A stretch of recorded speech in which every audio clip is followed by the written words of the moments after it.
Graça e paz, meus amados. Sou Lucimeire.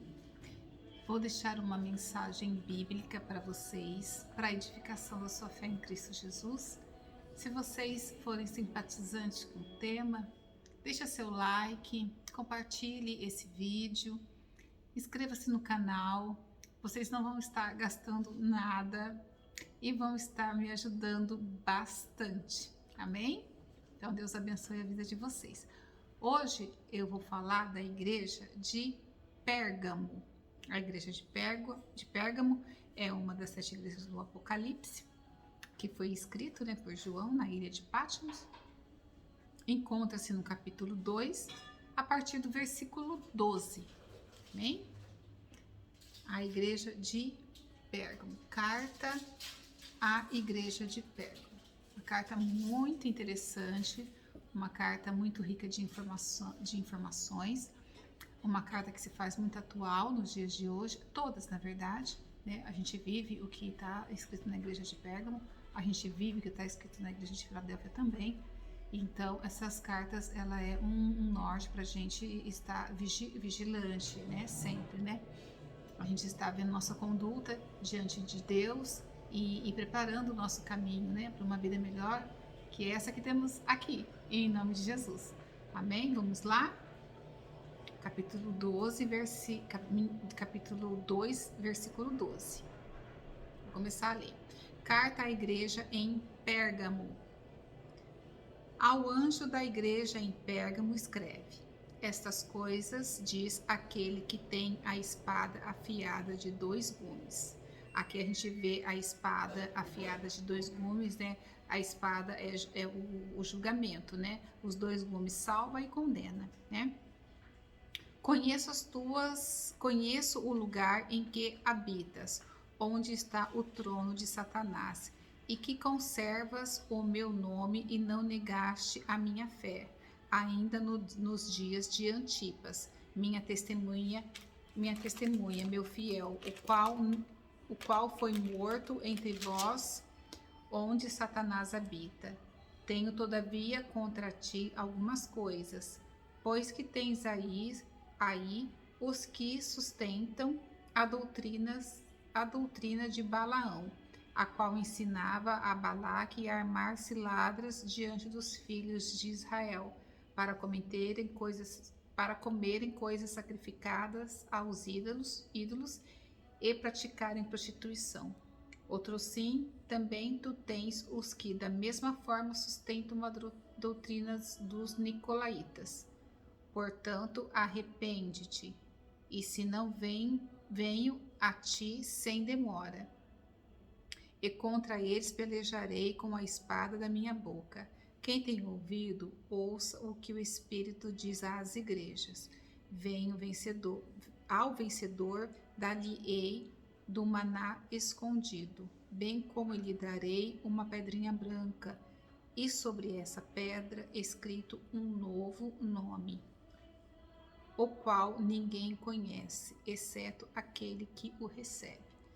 No caso, só vai reconhecer você quando receber essa pedrinha branca. Amém?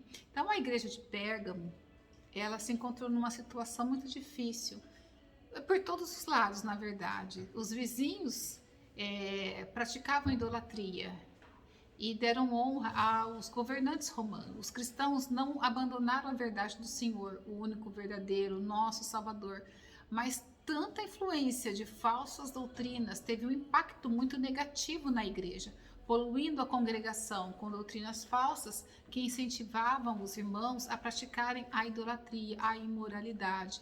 Jesus chama a igreja ao arrependimento para evitar o castigo divino. E isso a gente vê que acontece, né? As falsas doutrinas tentam entrar na igreja de Cristo e às vezes consegue simpatizantes, coloca ali uma semente enganosa e às vezes essa semente acaba germinando. Isso é um perigo. Nós precisamos ficar atentos, porque o evangelho é muito simples. Seguir a Cristo é muito simples, não é essa dificuldade toda. E a gente tem que ficar apercebidos dessas doutrinas falsas que tentam colocar no nosso meio e estragar a nossa igreja, e estragar a nossa aliança que temos em Cristo. Amém? Essa carta é endereçada a todos nós, sem exceção, para examinarmos a nossa vida, para não ficarmos confusos entre a verdade e o engano, pois estamos num mundo hostil, muito sedutor, foi seduzindo que Satanás enganou 1/3 do coral celestial. Então, se Satanás conseguiu seduzir 1/3 de anjos do coral celestial, nós somos café pequeno para ele. Então a gente tem que prestar muita atenção. Foi com sedução que Satanás enganou o primeiro casal, e com sedução que Satanás tenta seduzir nossos corações para cair em pecado. Ele conhece as nossas fraquezas, e é nessas fraquezas que ele tenta nos seduzir. Então, irmãos, fecham as brechas. Pérgamo hoje é Bergama hoje. Ganhou a independência dos Seleucidas em 190 a.C. e passou a fazer parte do Império Romano a partir de 133 a.C. Durante mais de 400 anos, mais ou menos 400 anos, ela foi capital da Ásia. E desse período de 400 anos, 200 anos, ela foi capital da província romana na Ásia. Pérgamo foi uma cidade antiga, grega, rica e poderosa. Localizada a mais ou menos 25 quilômetros da costa do Mar Egeu, uma cidade portuária, o escoamento do comércio. Em sua volta havia montanhas altas, o que mantinha a cidade protegida numa localização privilegiada. Além disso, ela estava servida de terra fértil. Ela tinha terra fértil. Pérgamo, há muito tempo atrás, devido a um embargo do Egito, deixou de fornecer papiro a Pérgamo. Egito era o fabricante de papiro. E eles embargaram o papiro para Pérgamo, porque eles descobriram que Pérgamo, eles tinham um plano, vamos dizer assim, de fazer uma biblioteca maior que a biblioteca do Egito, de Alexandria, né? E quando eles ficaram sabendo que aquela quantidade toda de papiro era para fazer uma biblioteca maior que a deles, eles simplesmente embargaram. Não vamos mandar mais papiro, porque o Egito era o fabricante, né, do papiro. Eles embargaram. Aí a cidade de Pérgamo começou a ter que se virar, tipo, nós vamos fazer e agora não tem papel. E eles começaram a fazer vários testes, a fazer várias, testando alguma coisa, até que chegaram na pele dos animais, né? Principalmente cabra, carneiro, cordeiro, ovelha, que tem a pele um pouquinho mais fina e mais flexível. Então eles pegaram aquela pele e começaram a lixar toda a gordura até um tratamento, né? Começaram a deixar aquela pele mais assim flexível, com mais fácil de dobra, e prepararam essa pele, né, de ovelha, né, para fazer a escrita. E começaram a comercializar em Pérgamo, né? E o produto levou o nome de pergaminho, só que não é enrolado assim, né? Porque os rolos são assim, né? Ela é enrolada assim, de cima para baixo ou de baixo para cima. Então ela recebe o nome de pergaminho porque ela foi comercializada em Pérgamo. Em Pérgamo formou também uma enorme biblioteca, acabou formando, né? Mas ela não superou a biblioteca de Alexandria, ficou para trás, né? Alexandria era muito mais prestigiada, era muito mais conhecida, era muito maior, né? A maior, né? Podemos dizer que a igreja de Pérgamo era vizinha de Satanás, ou morava no mesmo condomínio, vamos dizer, atualizando a mensagem, mora no mesmo condomínio. Existia em Pérgamo enormes templos dedicados a Zeus, tinha templos de Afrodite ou Vênus. A deusa essa Vênus é a deusa do amor sexual, a Artemis ou Diana, Dionísio. Os doentes de várias partes da Ásia, várias cidades da Ásia, iam para Pérgamo por causa do templo do deus Esculápio, que era o deus da medicina, o deus da cura. Inclusive, hoje a gente vê muito brasão nos jalecos de médicos, ou então em alguns consultórios de medicina, assim, de consultórios médicos. A gente vê, é um tipo de uma espada com uma cobra enrolada, né? Aquele símbolo é o símbolo do deus Esculápio.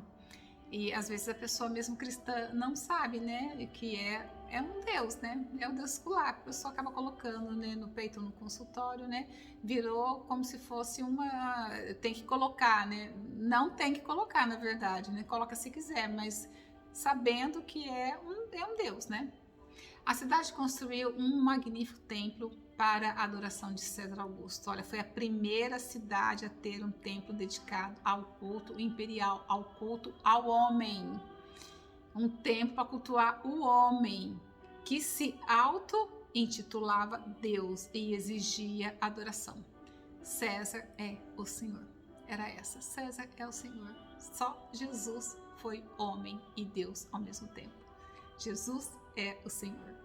E quem desobedecesse era perseguido e muitas vezes mortos. E era mortos, olha, na crueldade. Na crueldade. Por isso que Cristo dizia que Pérgamo era o trono de Satanás. Uma igreja fundada no meio do trono de Satanás. A gente pensa, a gente construiria hoje uma igreja no trono de Satanás? Em Paulo fala em 2 Coríntios que quem é o Deus desse século, né? Quem que é o Deus desse século? E João 5,19 fala que sabemos que somos de Deus e que o mundo inteiro jaz no maligno. Então, as igrejas que são fundadas hoje, a gente sabe que a gente está no mundo que jaz no maligno. Então, nós também estamos enfrentando a mesma batalha, né? Nós estamos uma igreja fundada, praticamente assim, sendo vizinho mesmo de Satanás, não muda muito. Antipas, que é citado aqui na carta de Pérgamo, Antipas, ele foi discípulo de João durante o reinado de Nero. Neste tempo, devido à perseguição cristã, todos aqueles que se opunham a oferecer sacrifícios aos deuses viviam sob ameaça de exílio ou execução por ordem do imperador. Geralmente eram executados. Então ele foi preso e, quando liberto, devido à sua firmeza na fé cristã, começou a professar a palavra e a converter pessoas em Pérgamo. Começou a converter. E pararam de oferecer sacrifícios. E isso era muito complicado, porque pararam de oferecer sacrifício, pararam de comprar as estátuas dos deuses. Então o comércio começa a ficar meio fragilizado, né? E o que provocou uma reprovação dos sacerdotes pagãos daqueles templos, e eles exigiram que parassem de pregar sobre Cristo, né? Que ele parasse e oferecesse sacrifício aos deuses e aos ancestrais deles, né? E devido à sua relutância, a relutância de Antipas, eu não vou me ajoelhar a vocês, eu não vou adorar vocês, eu vou continuar falando de Cristo, ele foi capturado. Ele foi capturado e levado ao templo de Ártemis ou Diana, são as mesmas deusas, e ele foi colocado dentro de um touro de bronze vermelho, onde usualmente ocorriam sacrifícios. Ele foi colocado lá e esquentavam esse touro. O touro ficava incandescente, a pessoa morria queimada dentro do touro. Por isso que eu falo, as pessoas às vezes elas eram mortas assim na crueldade, assim, coisa desnecessária, coisa assim. Puxa, que crueldade, para que tanto isso, né? Para que isso, né? Então ele foi assim, né? Segundo a tradição, Marte, né? Orou a Deus, implorou por sua alma e para que ele fortalecesse a alma em Cristo, já que ele ia passar por aquele sofrimento todo, né? E Jesus fala dele, né? Antipas, né? Fala: não negaste a minha fé, ainda nos dias de Antipas, minha testemunha, meu fiel. Ai, Cristo vê tudo, tudo. Então, a palavra de Cristo continua sendo pregada em Pérgamo. Então, Satanás entra na igreja seduzindo, né, os membros com falsas doutrinas. Satanás continua investiram nas igrejas com falsa doutrina. Uma delas é a doutrina de Balaão, que também está escrito aqui. Balaão era aquele profeta que profetizava por dinheiro. Na verdade, ele era profeta de Mamon. A gente fala assim, nossa, um profeta de Mamon. Ah, tô vendo aqui, é um profeta de Mamon. Porque ele queria só o dinheiro. Ele queria só o dinheiro e não foge muito, né? Ele recebia dinheiro de Balaque para profetizar contra Israel.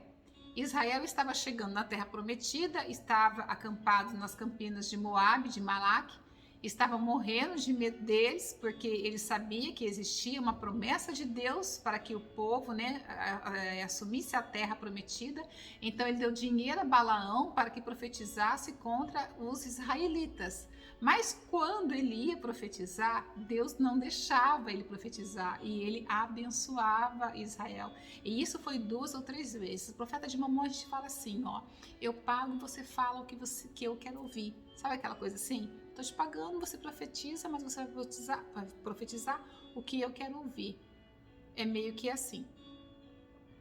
E aí Balaque fala para ele assim, depois de 2, 3 tentativas tentando amaldiçoar, e Deus não deixava, ele falava assim, eu não posso amaldiçoar esse povo é abençoado por Deus, amados de Deus, né?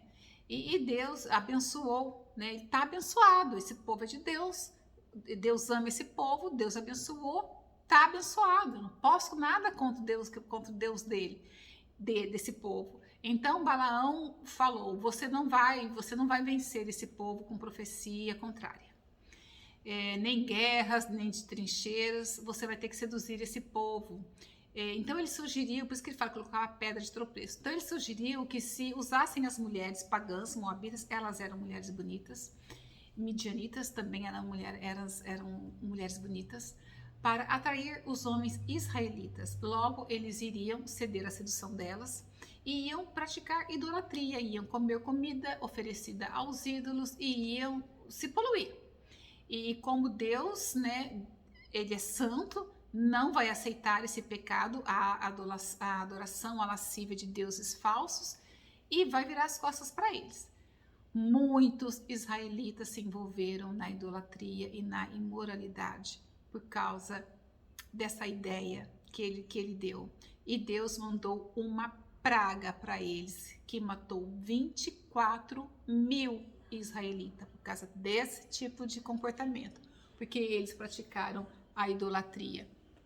E Deus estava tentando defender, já tinha defendido, já tinha mostrado que estava ali com eles, que não era para eles ceder, mas aí cederam, aí o preço veio.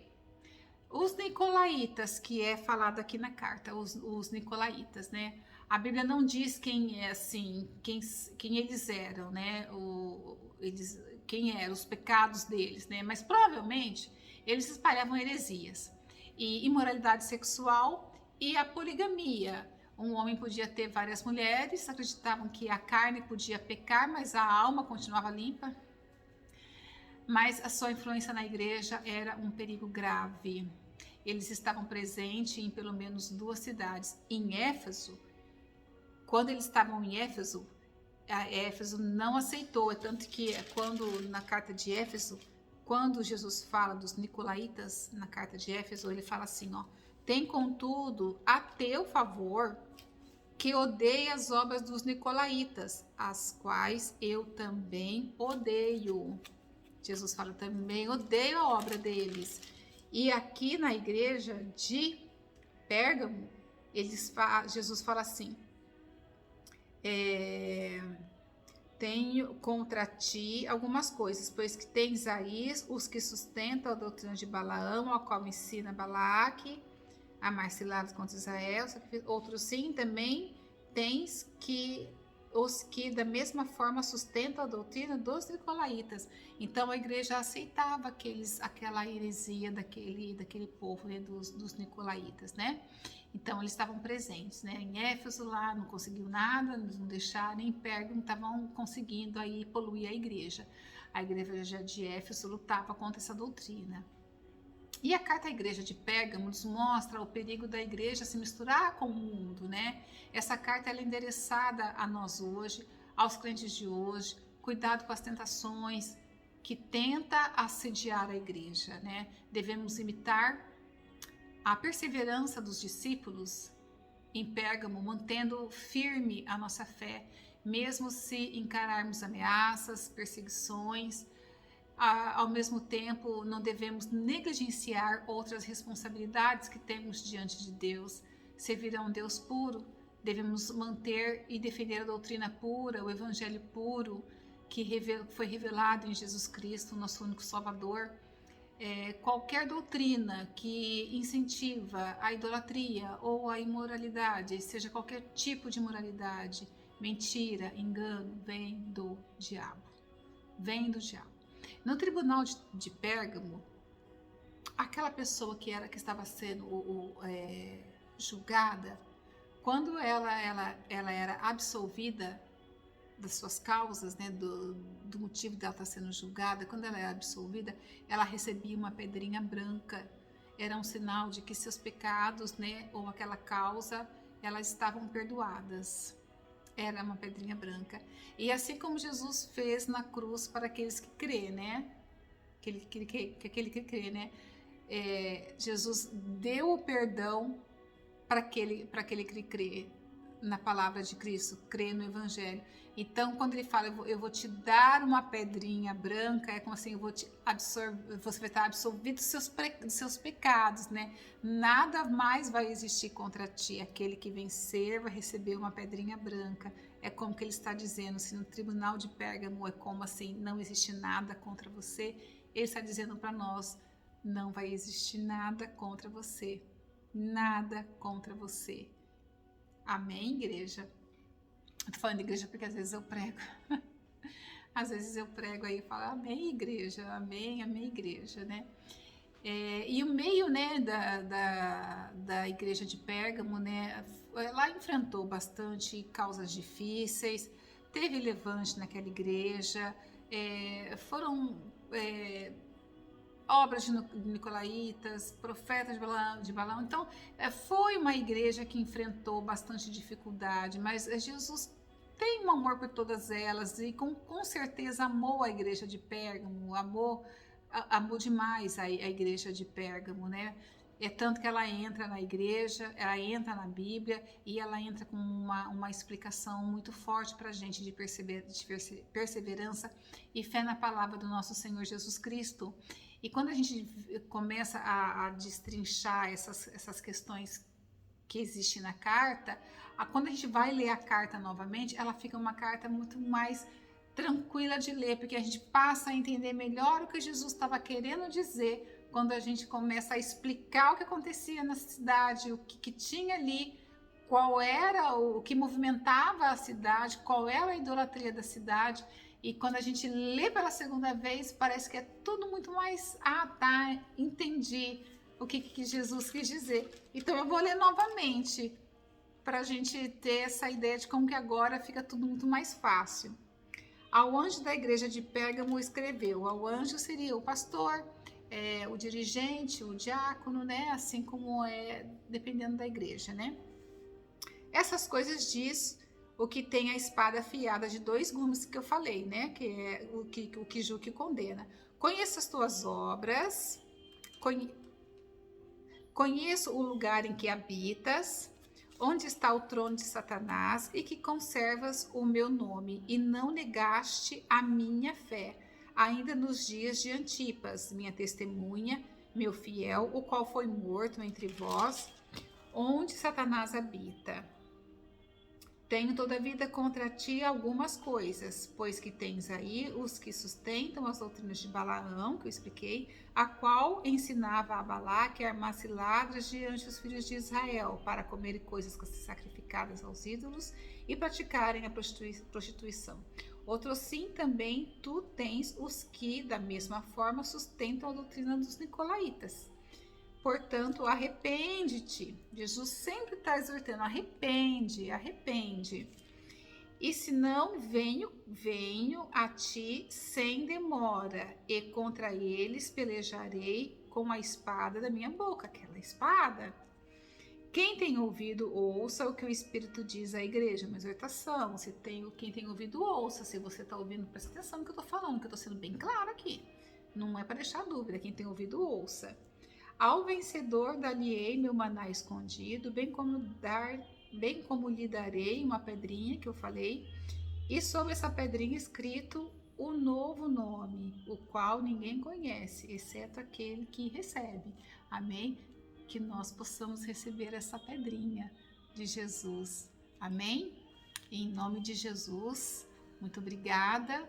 Que Deus possa estar aí abençoando a vida de vocês. Que venham os dias mais leves para a gente em meio a tantos dias difíceis. Que venham os dias leves, dias que a gente possa respirar melhor, que a gente possa ter mais contato com as outras pessoas, porque está fazendo falta esse contato físico. E Deus abençoe vocês, Deus abençoe a sua casa, Deus abençoe seus celeiros, seus filhos, tudo que você tocar, sua entrada, sua saída, seu trabalho, você é empresário, Deus abençoe a sua empresa. Que você fique com Deus, Deus abençoe sua vida, campe os anjos em volta de você, da sua casa, dos seus negócios, e que não venha acontecer nenhum mal na vida de vocês. Deus abençoe a vida de todos, em nome de Jesus. Amém. Amém.